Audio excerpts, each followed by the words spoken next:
Oes, fi ffili credu bod ti di anghofio gweud mae canfed rali ti oedd y Nicky Grist.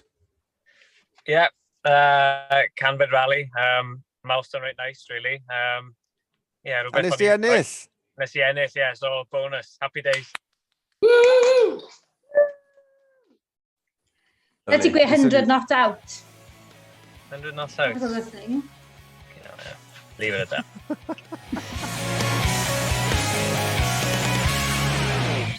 Helo, siamai, siwr i chi, croeso ato ni. Fodlediad ralio unwaith eto'n edrych mlaen at rali Estonia wythnos yma, ond drychwch pwy sy'n ymuno dyn ni. Osian Pryce, dim ond enillydd y rali Nicky Grist dros y penwythnos. Siamai, Osh. Good, diolch yn fawr, thank you. Bravo. Arwyn o'r cychwyn cyntaf. Na i just cyflwyno Hannah a Howard hefyd. Ni gyd yna, bo chi? Mae Howard, yn iawn? Mae Osian i mynd. Osian yn rolo. Na, fel on-board ti fel arfer. Big off. Big off. Hei, nes ti Arwyn o'r cychwyn cyntaf, siarad ni trwy'r Nicky Grist, Wel, ie, i fod yn onest, o'n i'n really sylwi bod ni wedi arwen o cymal cyntaf, so o'n i'n meddwl bod ni wedi colli'r lead ar ôl yr ail cymal, ond gyda ni plan o cael push ar y lŵp cyntaf. Wrth gwrs, oedden ni'n gwybod o safle ni ar y ffordd bod ni'n mynd i stryglo efo'r llwch, ond cymal 1 a 2 oedd yn oce, a wedyn oedd o eitha drwg yn 3 a 4, ond fel mae'n digwydd, cymal 3 a 4 ddari actually ennill ni'r rally as such. So nethon ni'n really edrych dim o results, really, tan diwedd cymal 4, just dreifio a gweld beth ni'n gallu wneud. Ac obviously oedd o'n ddigon yn y lŵp cyntaf, ond gofyn ni cadw fyny a cwpl o scares efo'r tyres, puncture 2 filltir i fynd cyn diwedd y rally, so bech o hat stopper, ond really chuffed bod i wedi manager cael y dros y line, a o'n i angen hwnna, efo'n onest. O'ch chi'n meddwl ar ôl y bore fysa tyres ddim yn para yn y pnawn, achos oedd o lot mwy boeth yn y pnawn, doedd? I fod yn onest, yn y bore, oedd yn too bad, so o'n i'n meddwl cwpl o degrees yn fwy, ond oedd ddim yn mynd i fod yn rhy drwg. Anyway, ddari ni'n gwneud cymal cyntaf o'r ail lŵp, a nes i ddechrau poeni wedyn, achos ar ôl honni oedd yn edrych yn eitha drwg, so eithon ni trwy'r ail cymal o'r ail lŵp, ac wrth gwrs y trydydd, stryglo ni trwy'r trydydd, ond gaethon ni dipyn y sioc o'na un tair ar y canvas ar y bac efo ni'n mynd i'r pedwerydd, so wrth gwrs ddari hwnnw fynd yn puncture just cyn y diwedd, so eitha lwcus really, diolch byth bod ddim cymal arall. Dwi'n teimlo bach yn left out fan hyn. Fi yw'r unig un, o ddim na. Howard, y ti na'n gweithio. Hannah is dilan, ni jyst i edrych fel rally fan. Do, ti'n fe, sa'n ni bod mas yn watch y rally ers blynydde. O'n i ddim wedi bod yn Nicky Grist ers 2017, mi gyda fi a ti Emirath. Ti'n gofio? A sa'n ni bod yn Nicky Grist ers ni, pryd ni oedd y service yn y showground y blwyddyn ni, a oedd Scott Williams yn rhedeg coast car, fi'n credu, rhywbeth random fel awr. So, oedd really nice bod mas, oedd just y tywydd yn boiling, o'n i'n dwy'n watcho, so God knows siwr oedd e fel yn y ceir, achos oedd e'n eitha challenging, ond joyous i, oedd e'n gweld cwpl o gwynebau, dal o land o pobl, oedd e'n, joio. Be mae hwn yn golygu i'r mhencampwriaeth Rhaglen, Mate? Obviously, gen ni 2 win wan. Bod ni efo 1 DNF, dyn ni mond 11 pwynt yn o Keith sydd yn ennill. So, game on, really. Rhaid i just trio... A faint o rownd ar ôl? 4 rownd o weddill. 4 ar ôl, so. O, mae'n good chance. Allwn ni ddim mynd heb sôn am y Jim Clark. Be digwyddodd? Be ti eisiau gwybod? Disaster. Ges i puncture? O, ti ddim i fod i gyrru ar puncture oedd yn y regs, O, ti'n gwybod hynna? O, ti'n gwybod bod yn y regs na? O, ti'n mynd gwybod? No, genuinely hands up to bod oedd yn y regs, ond... Oedd y council di gofyn am hwnna i stopio mal i'r ffyrdd, council stipulation, oedd sort of 90% o'r pobl o'n i wedi siarad efo ddim really yn aware o'r rheol yna. Wrth gwrs, ddari nhw ffeindio allan at my expense. Chydig bech o tough thing i sort of delio fo, really. One of those things, rules are the rules, I'm not dweud, ond dyna fo, fel am ei mynd. So, ges ti fel, dangos ti fyny fel example, siwr i fod ti, Dwi'n credu dyna'n union beth yn y bwriad i wneud. Dwi'n meddwl, mae hwnna wedi bod yn y regs am hir, ti'n bo. Achos dyna, pan oedd nhw dechrau nôl efo'r Jim Clark ar Close Roads, a hwnna oedd un o'r stipulations oedd y council yn dweud am malu'r ffyrdd. Ond dyn nhw'n sôn am blydi symcad sy'n hitio ffordd a crafu'r ffordd, neu glen? So mae'n little bit crazy, really. Paid ag elfi i ddechrau, achos allai ddweud lot mwy, ond obviously dwi ddim yn gallu dweud beth sy'n ni'n hoffi ddweud, ond... Oce, te. Oed na rhywun arall i cael puncture ar gariad efo? Dwi ddim, allai ddim fod yn siŵr. Dwi ddim yn siŵr. Ond o ran damage i'r ffordd, mae yna lot mwy o damage ti'n cael ei wneud i'r ffordd na puncture ni, hwnnw fel. Ti'n gwybod be? Dwi'n mynd i meddwl, mae'n mynd i fod yn anodd, mwy anodd i redeg y Close Roads Rally mas wan, achos bod gen i'r councils ddim pres i trwysio'r ffordd. A dwi'n meddwl bydd hi'n mynd yn mwy anodd i wneud nhw. Dwi'n parchu rhesymau nhw i fod yn onest, mewn rhai ffyrdd, ond dwi jyst yn gweld chydig bach o inconsistency na fel ti'n dweud. Mae'r cysymcad yn gwneud lot mwy o damage na, dydy o'n rally fel arfer lle ti'n cael puncture ar, so yr likelihood o gael puncture ar, falle gyda ti 10 car at the very most yn cael puncture, o ddim yn mynd i wneud ddim difrod i'r ffordd, really. Ond wrth gwrs, mae'r council yn edrych arno wahanol a fel ar rhaid i ni, rhaid ni barchu hynny. So beth sy'n nesaf wan, lle mae'r grampion, Aberdeen? Aberdeen nesaf, grampion, da ni wedi gwneud hwnnw blwyddyn dwytha. So, ddaru ni ddysgu lot na blwyddyn dwytha, actually, a ni fynd fforong efo set-up a chydig bach o tair compounds fyd. So, lot i feddwl am rwan yn yr 4 wythnos nesaf. A wedyn, rally by wedyn, the big one. Yeah, the big one. Yeah. Whoop, whoop. Look out. Reit, amser i symud mlaen. I edrych mlaen at Rali Estonia, mhencampwriaeth rali'r byd wrth i eto penwythnos yma. Grafel cyflym go iawn, ni'n ôl na am y trydydd tro eriod. Cael yr ofyn pera sy'n arwain y ffordd a fe yn illodd na llynau. Buddigoliaeth cynta llynau, so oedden ni'n mynd i gael mwy o'r un peth lenni, tybed. Bydd y clips di bod ar YouTube yn does o bobl yn testio. Boi fe'n edrych fast na'n di.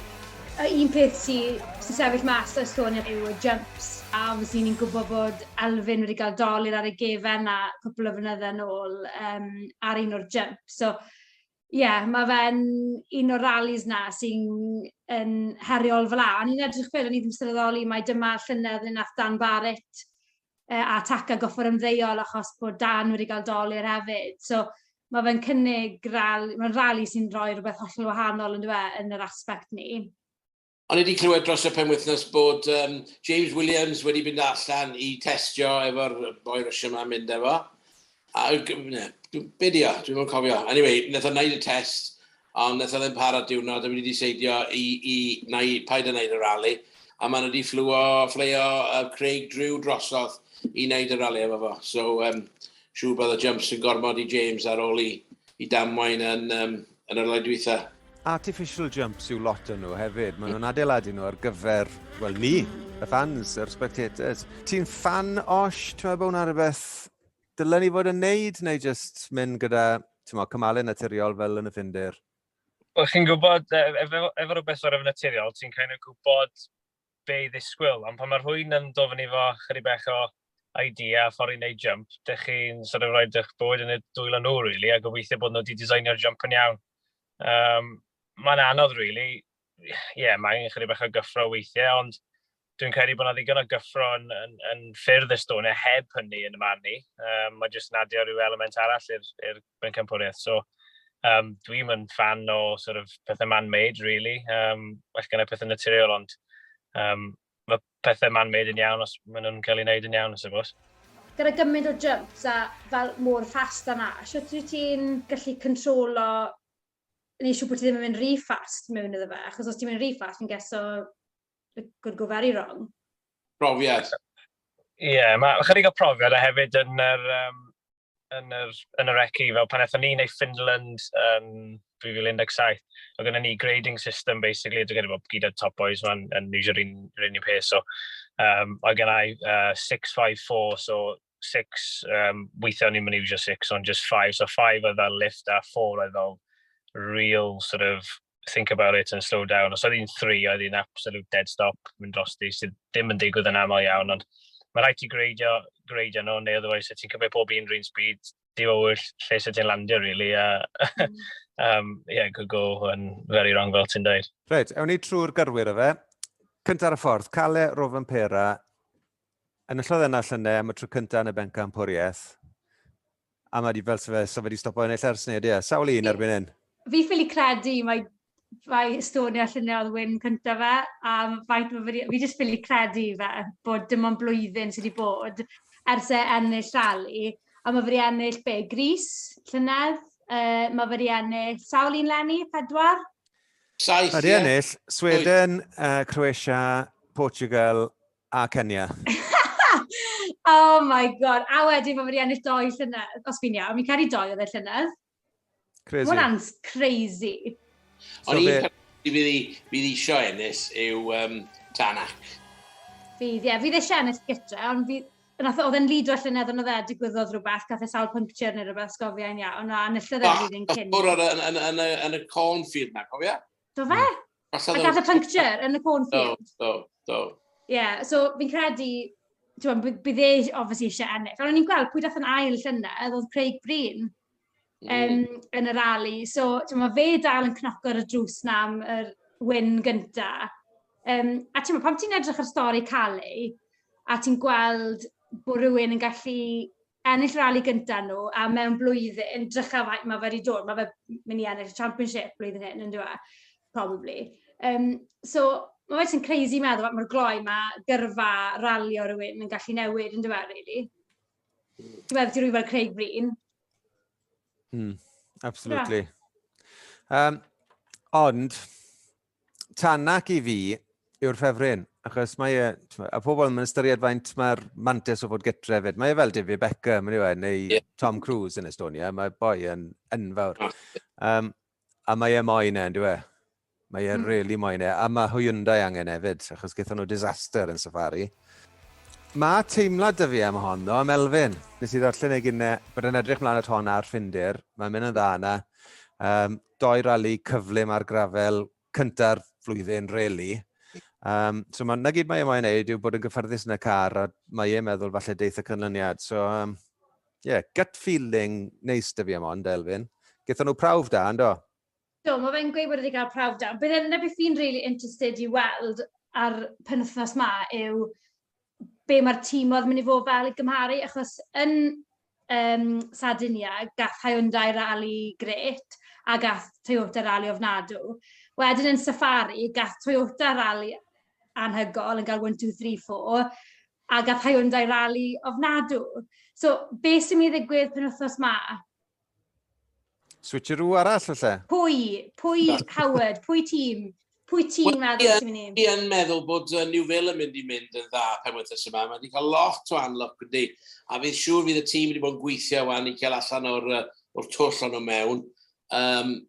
Gobeithio bod nhw wedi gweithio yn y ffordd reit, y ffordd cywir. A dwi'n meddwl bydd Thierry New Vale yn angen tan bach o look hefyd. Dyn ni'n gwybod bod y pace efo fo. Just popeth at ei gilydd, ynddo. So, dwi'n just teimlo, falle. Mae o'n licio'r ralis fast ma, fel mae Elfyn licio nhw, so gawn ni weld.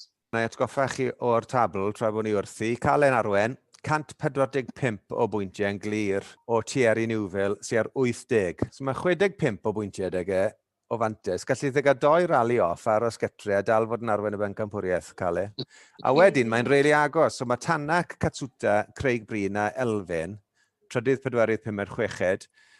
Tanak 62, Katsuta 62, Craig Breen 60, Elfyn 57. So dim ond 5 pwynt sy'n rhwng y 4 na am stepen ôl ar podiwm. So, dwi ddim drosodd, mae digon i ymladd amdano fan hyn yn y bencampwriaeth. Fi'n credu beth ti'n gweud fyna, fi'n credu meddwl, oh my gosh, mae Elfyn yn 6, a ni'n teimlo fel bod mewn safle ofnadw, ond dyw e ddim really, os fel ti'n gweud, dim ond cwpl o bwyntiau sy'n rhwng nhw, a mae sydyn iawn, ti'n meddwl, chans uchel, gallu fod yn drydydd yn y bencampwriaeth ar ôl penwythnos ma. So mae hwnna'n peth positif. Ond fi ddim yn gwybod, fi dal ddim yn meddwl bod neb yn mynd i dal cael ei, fod yn onest. Mae'n cael ei gallu ni derbyn hwnna nawr. Pan ti'n meddwl beth i fe, ni gyd yn gweud, ti ar y newid wedi cael tymor siomedig, gyda ni those mistakes, mae Tanak wedi cael tymor siomedig, whereas in fact, maen nhw'n second a third yn y championship. So, os ti look nhw yn troi, fydd hi'n troi right quick yn fydd. Bydd, ie, yn o'r pwynt, nhw'n bell tu, wel, maen nhw'n falle bach yn bell tu ôl cael ei, ond o ran nhw i hunain, they're the best of the rest. A does na ddim lob, a does na ddim, beth i enw yn Toyota. Osian. So mae yna mwy o pwynt i cael, ond does mae yna llai o gaps yn mynd i fod. Well, good point. Ond ti'n gweud mae pawb wedi cael tymor neu anlwg neu tymor gwael, odyn i gymaru ar ofyn pera? Ie. Mae pawb wedi, a mae fe jyst wedi hedfan. Ond na ni, diolch yn fawr pawb, briliant, da iawn Osh, thank you am ymuno dyn ni, a llongyfarchiadau unwaith eto. Dyna'r cyfnam nawr, ni nôl nos yfori, cyfweliad bach gyda Elfyn os yfori, yn edrych mlaen at rali'r Estonia, a wedyn cadwch llygad mas ar draws ein cyfryngau cymdeithasol am newyddion dros y penwythnos. Briliant, welwn i chi tro nesaf. Ta-ra! Ta!